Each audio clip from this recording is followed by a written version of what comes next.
El modelo estructural de la terapia familiar fue desarrollado por Salvador Minuchin, un médico psiquiatra que nació en Argentina de 1921. A partir de sus prácticas planteó formas novedosas de tratar problemas de salud mental, ya que al emigrar a Estados Unidos, sus estudios se concentraron principalmente en poblaciones marginadas. Al abordaje a estos problemas, desde la perspectiva sistémica, se pretende encontrar cómo participan los miembros de un sistema en el mantenimiento de un síntoma. Estos sistemas se pueden clasificar en familiar, institucional o psicosocial. También se busca entender cómo el síntoma o problemática actúa como esfuerzo de alguno de sus miembros para así mantener la estabilidad familiar. Minuchin habla de estructura familiar y de la importancia que las pautas transaccionales en un sistema familiar se tienen también en el surgimiento de un síntoma. Según Hoffman, una colaboradora, Minuchin fue muy criticado por proponer una normatividad en una familia, sin tomar en cuenta las distinciones que se dan en la misma. La postura de Minuchin presenta una perspectiva optimista acerca de la posibilidad del cambio, ya que no todo siempre será negativo. Dentro de sus postulados principales podemos encontrar que se plantea la familia en continuo movimiento en cuanto a sus procesos de desarrollo. También la familia determina las respuestas de sus miembros a los estímulos que provienen del interior como el exterior. Un individuo influye sobre su contexto y es influido por éste en secuencias repetidas de interacción. Y por último, el terapeuta y la familia forman un nuevo sistema terapéutico.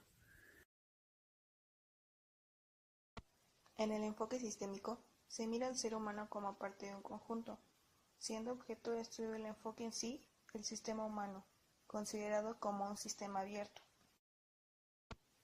En el modelo estructural, el terapeuta se asocia a la familia con el objetivo de cambiar la organización de la misma. Según Minuchin, una transformación de la estructura familiar permitirá alguna posibilidad de cambio.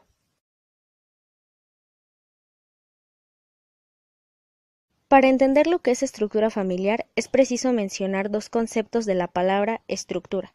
En primer lugar, encontraremos que la estructura se define como un conjunto de relaciones que mantienen entre sí las partes de un todo. Por otra parte, vamos a encontrar una definición que nos dice que la estructura es el modo en que están organizadas o ordenadas las partes de un todo. Por lo tanto, al traspolarlo al ámbito familiar, podremos definir a la estructura familiar como la manera en la que una familia está organizada e interactúa entre sí. Esta estructura familiar que interactúa entre sí tiene modos de expresarse mediante pautas transaccionales, que vamos a definir como modos de obrar que regulan la conducta de los miembros de una familia. Dentro de la estructura familiar es muy probable que se encuentren síntomas, a los que vamos a definir como la fragmentación de la conducta, y esta fragmentación de conducta va a ejercer efectos en quien rodea al individuo. Por lo tanto, en una definición más simple, el síntoma es un problema, pero estos síntomas pueden no ser del todo malos, ya que si la familia puede superarlos, se vuelve a alcanzar un equilibrio, y es aquí cuando podemos encontrar la adaptación familiar. La familia se va a adaptar a medida de que se vayan dando la evolución, por tanto, va a ser el éxito en aquellos ciclos vitales. ¿Cómo? Mediante límites y reglas. La familia, para poder adaptarse, debe contar con una gama de alternativas que puedan cambiar. La familia no siempre va a estar adaptada a las mismas soluciones cuando ocurra un síntoma, no siempre va a ser lo mismo. Por otro lado, vamos a encontrar que existen elementos para el cambio. Estos, como su nombre lo dice, son mecanismos homeostáticos que nos van a producir un equilibrio a través de conductas que permitan satisfacer necesidades. Existen 5 elementos que permiten evaluar la estructura familiar. Estos son los subsistemas, los límites, las jerarquías, las alianzas y las coaliciones. Los subsistemas son a través de los cuales la familia desempeña sus funciones. Pueden estar formados por generación, género o interés. En una familia se halla el conyugal, el parental, el fraterno, entre otros. Los límites se constituyen por las reglas que definen quiénes participan y de qué manera. Estos protegen la diferenciación del sistema o subsistema. Existen 3 tipos de límites: límites claros, límites difusos y límites rígidos. Los límites claros están claramente definidos, se presentan en familias funcionales. Los límites difusos son límites permeables que se presentan en familias aglutinadas, mientras que los límites rígidos son límites no permeables y se presentan en familias desligadas. Las jerarquías son las posiciones que ocupan los miembros de la familia. Estas definen la función del poder y sus estructuras en las familias. Como alianza, se designa a una afinidad positiva entre 2 unidades de un sistema. Esta no está dirigida en contra de nadie. Se habla de coaliciones cuando una alianza se sitúa en oposición a otra parte del sistema. La oposición contra un tercero puede expresarse por medio del conflicto, de la exclusión, entre otras formas. Diagnóstico estructural. Plantea hipótesis que intentan explicar la relación entre las interacciones sistemáticas, estas en un contexto de la familia y el o los síntomas de sus miembros. La estructura familiar se representa por mapas que consisten en esquemas organizativos que permiten formular hipótesis sobre áreas que funcionan correcta e incorrectamente y proponer objetivos terapéuticos. Los mapas reflejan diferentes momentos de la estructura familiar. Estas son representaciones estáticas. Se tiene que tomar en cuenta que no reflejan la riqueza de las transiciones familiares, ya que están en continuo movimiento, y estas solo se usan para observar y comparar. El terapeuta observa la estructura familiar por medio del proceso de asociarse con ella, que implica un doble proceso de unión y acomodamiento, llamado coparticipación, que consiste en una sociedad entre la familia y el terapeuta en el cual se constituye una meta compartida, librar del síntoma y reducir el conflicto. Es un acto de diagnóstico. Acomodación. El terapeuta se acomoda y respeta la estructura ya existente. En la reestructuración, el terapeuta cuestiona la estructura ya existente y maniobra cómo modificar pautas familiares en diferentes manifestaciones. Hay necesidad de realizar un diagnóstico estructural, pero no existe una división entre los procesos de evaluación e intervención. El terapeuta interviene continuamente de tal modo que su participación influye sobre la familia y éste es influido por ella, por lo cual Umberger crea las metas de la fase inicial de la terapia estructural, las cuales son: elaborar un diagnóstico estructural es la observación de las coaliciones, jerarquías, fronteras, alianzas, división entre los miembros, etc.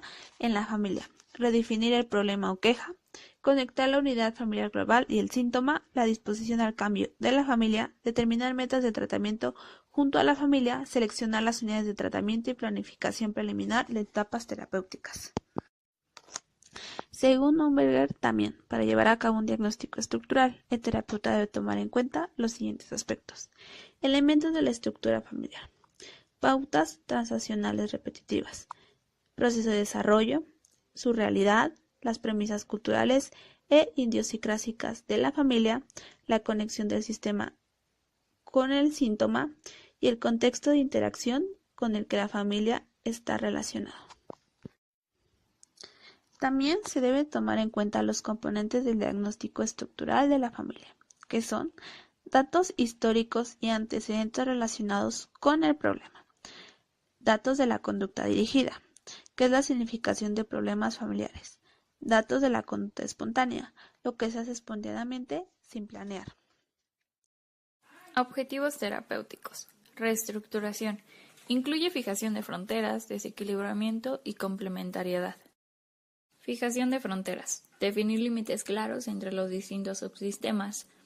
Delimitar los subsistemas conyugal y parental. Establecer reglas claras en cuanto a los papeles parentales de cada uno de los subsistemas. Desequilibramiento. Delimitar jerarquías en cuanto al manejo de los niños. El terapeuta puede aliarse con los padres, calificando sus recursos para ser padres, sus ideas acerca de cómo educar a los hijos, de manera que se sientan validados y confirmados en su ejercicio de la función parental.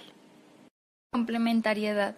Existen definiciones acerca del control lineal de los hechos que deben ser rebatidas. Estas definiciones aluden a características intrapersonales y que no especifican las pautas relacionales que llevan a cada uno de los miembros a comportarse de las maneras señaladas.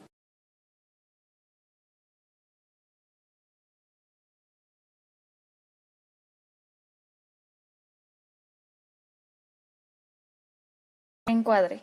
El reencuadre implica el desafío al síntoma. A través de la escenificación, puede el terapeuta señalar momentos específicos en los que quiere resaltar una pauta de interacción específica. Construcciones de la realidad familiar. Trata de poner valor a las construcciones de la realidad que explicitan los miembros de la familia, para así evaluar de qué manera han llegado a constituirse como verdades familiares que gobiernan tanto acciones, pensamientos y sentimientos. Minuchin señala que la familia es una unidad de desarrollo social que enfrenta una serie de tareas de desarrollo. Estas difieren de acuerdo con los parámetros de las diferencias culturales. La familia experimenta cambios y acomodaciones a lo largo de las distintas etapas del proceso de desarrollo familiar. Para el autor de la terapia estructural, la familia cumple dos objetivos: uno interno, que implica la protección psicosocial de sus miembros, y uno externo, que se refiere a la acomodación a una cultura y transmisión de esta. La familia imprime a sus miembros un sentido de identidad o pertenencia y un sentido de separación o individuación.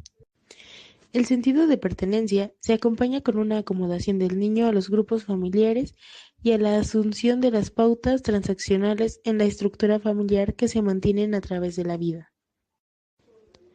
El sentido de separación se logra a través de la participación en diferentes subsistemas familiares, en diferentes contextos familiares y extrafamiliares. Un sistema familiar que opera dentro de contextos sociales específicos tiene tres componentes. Primero, la estructura de la familia es la de un sistema sociocultural abierto en proceso de transformación. El segundo punto dice que la familia muestra un desarrollo desplazándose a través de un cierto número de etapas que exigen reestructuraciones. Y por último, que la familia se adapta a las circunstancias cambiantes de modo tal que mantiene una continuidad y fomenta el crecimiento psicosocial de cada miembro. Una familia se transforma a lo largo del tiempo, adaptándose y reestructurándose de modo tal que pueda seguir funcionando.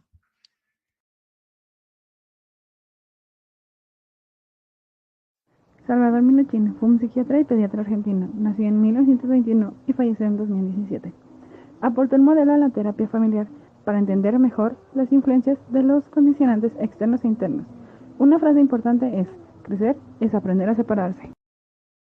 Jay Haley pretendía superar lo que podía dictar el momento y no centrarse en síntomas o estados mentales y anémicos. El problema del cliente que acude a consulta no solo reside en él, o eso creía él.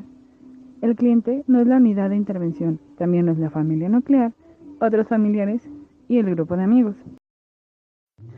Jorge Colapinto fue miembro del equipo de capacitación y consultoría que se reunió en la década de 1980 para difundir el enfoque ecosistémico y pionero de Minuchin para el cuidado de crianza. Desde entonces, ha dividido su tiempo profesional entre la práctica y la enseñanza de terapia familiar.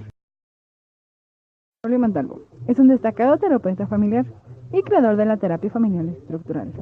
Sus concepciones acerca de la importancia de las estructuras y los límites de los contextos familiares se impusieron en el medio de los psicoterapeutas en los años 60. Bernice Russman trabajó junto a Salvador Minuchin, Jay Haley y Braulio Montalvo. Desarrollaron un programa de entrenamiento de terapeutas familiares. En el mismo se supervisaban y grababan en video las sesiones de terapia. Esto ayudaba a que los demás terapeutas supieran en qué podían estar fallando. En los campos de aplicación se destacan principalmente el campo clínico, en donde se establecen ciertas pautas de interacción en la estructura familiar que determinan la funcionalidad o disfuncionalidad de las relaciones familiares.